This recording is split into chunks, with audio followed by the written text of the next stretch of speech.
And Jesus said, I came only for the lost sheep of the house of Israel. Are Jews and Israel synonymous terms in the first century? I'm privileged to discuss this with Paula Fredriksen today. Thank you to those who made this trip possible. I hope everybody enjoys. Dr. Fredriksen, Paula, in the first century, is it fair to say the terms Jews was used synonymously with the term Israelites or Israel? When New Testament authors refer to the house of Israel or the 12 tribes, are they implying the lost northern tribes have somehow been restored? What does Matthew's Jesus mean by the lost sheep of the house of Israel? I think it's interesting. He says, don't enter any city of the Samaritans and don't go in the way of the Gentiles. Rather go only to the lost sheep of the house of Israel. House of Israel? I've heard that word before. Does that mean that means only go to the northern kingdom? Or obviously not. But can you take us through some of these terms and what's going on by the first century? The northern kingdom disappeared in minus 722. The Assyrians were in the neighborhood.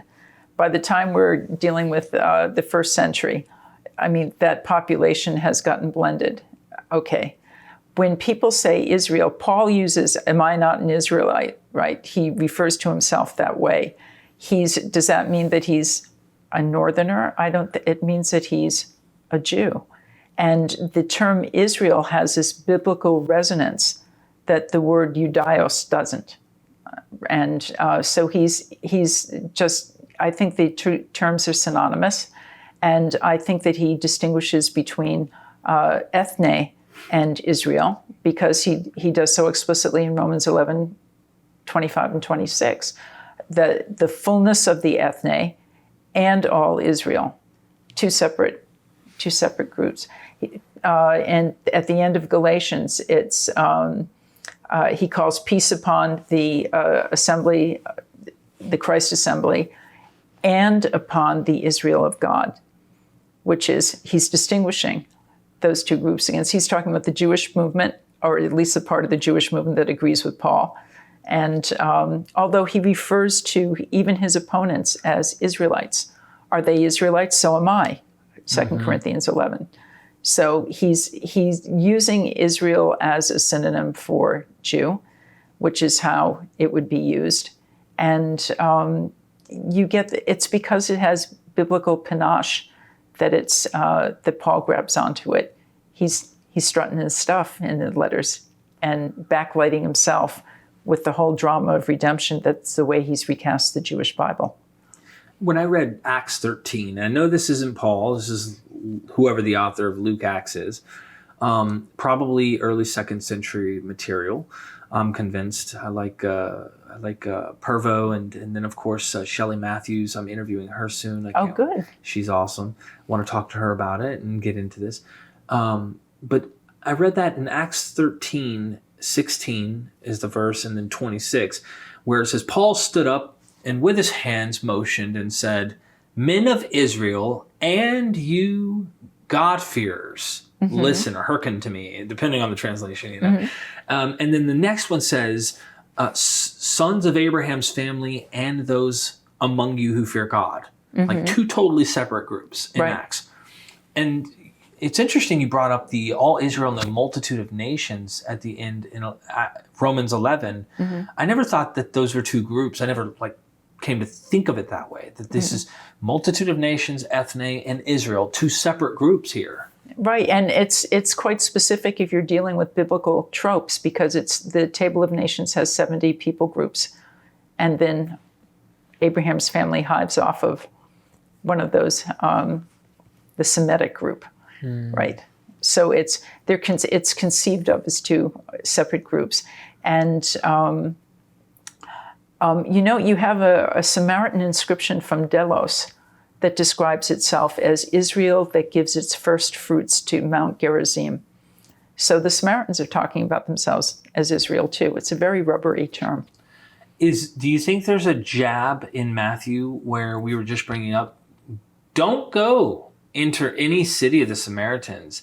Don't go in the way of the Gentiles. Rather, go only to the lost sheep of the house of Israel. Obviously, somebody Jewish or more on the side of Jews would have said this. The story ends with go and make disciples of all ethne, right? So what he's doing is doing a two-stage model of first to Jews, which is quite specifically the people in the Galilee and Judea in Matthew's story. And that's where the Jews are. I just think that by the fact that he's saying only go to the lost sheep of the house of Israel, Samaritans aren't counted in that, according to this author. The Samaritans think they are. Right. The Jews think they're not. Right. So it's been business as usual. You know, the Hasmoneans weren't good to the Samaritans. They didn't like the competition of the temple on Mount Gerizim with the temple in Jerusalem. I mean, it's business as usual. It's identity politics and the type of vocabulary that's used to articulate that. Well put. Okay, let's get into maybe a couple examples here and get your thoughts. Matthew 15, 21 through 26, 10, 5 through 6, where it's that whole I came only for the lost sheep. And going out from there, Jesus went up to the regions of Tyre and Sidon. And behold, a Canaanite woman from the area came and cried and saying, have mercy on me, Lord, son of David. My daughter is badly demon-possessed. But he did not answer her a word. Then the disciples came and begged him, send her away, because she keeps on crying out after us. So he answered, saying, I was sent only to the lost sheep of the house of Israel. But she came and bowed before him and said, Lord, help me. But he answered, saying, it is not right to take the children's bread and throw it to the dogs. And of course, even the dogs get the crumbs off the table. But I came only for the lost sheep of the house of Israel. Do you think that this is, in the words of Jesus, that Jesus came for the Jews first? I think he only came to the Jews. That was the neighborhood. That was his beat. He goes back and forth according to I think the itinerary in John is more plausible. I'm not saying it's exact and historical, but it's more plausible that Jesus, if he wants to deal with as many Jews as possible, will go up to Jerusalem and teach during the high holidays. So this passage in Matthew, notice what Matthew's doing with his vocabulary. He's changing Mark, where it's a Syro-Phoenician woman, which is exactly what you'd expect in the neighborhood of Tyre, right? And he's backlit it with the biblical story. There are no Canaanites in the first century. But by having her be a Canaanite, he's dragging Hebrew scripture into this story. And Jesus is saying, I'm not supposed to talk to Canaanites, good grief. I'm going to Jews. I'm going to Jews. Great point. Yeah, it's a great point to bring up. He goes on, and these, the 12, Jesus sent out instructing them, saying, do not go in the way of the nations, Gentiles, and to a city of the Samaritans, do not go in. Go instead to the lost sheep of the house of Israel. So these would be the Jews. I think so. And that's, the movement launches from Jerusalem.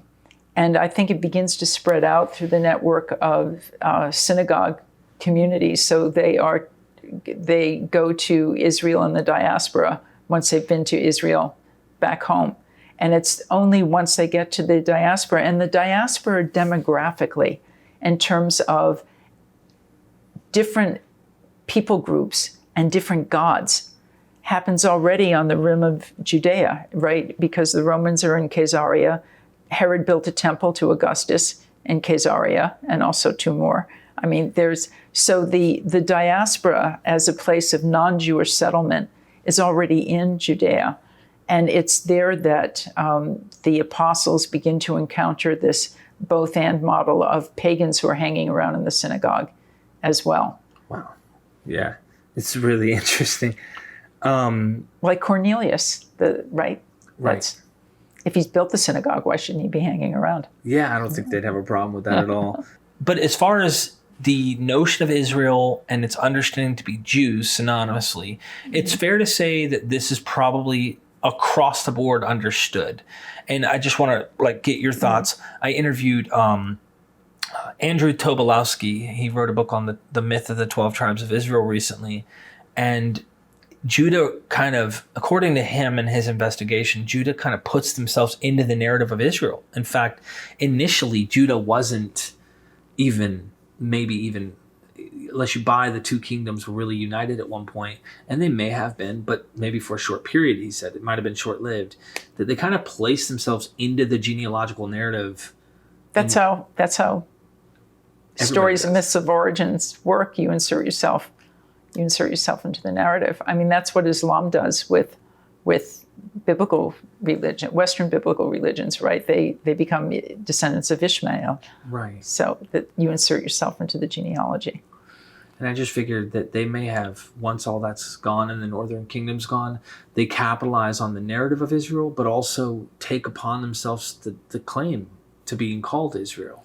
Well, I think Israel is the umbrella term. It's a B'nai Israel in the Hebrew Bible. Right. And I think that it's really not a stretch to consider that. Now, what does it mean to be a Jew is then again a whole argument. Well, if you do this but you don't do that, are you a good Jew or you're a naughty Jew, but you're still a Jew? So when we say Jews, we're not dealing with Jews are no more on the same page in antiquity than they are now.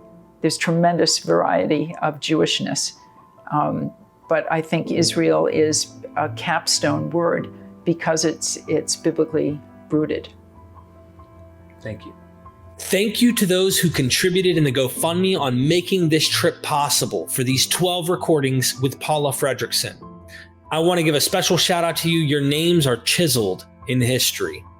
I also want to thank everybody who has become a patron of MythVision, making stuff like this possible, taking academic work that is hiding behind all of these scholarship, all of these colleges, and making it public knowledge for everybody to learn.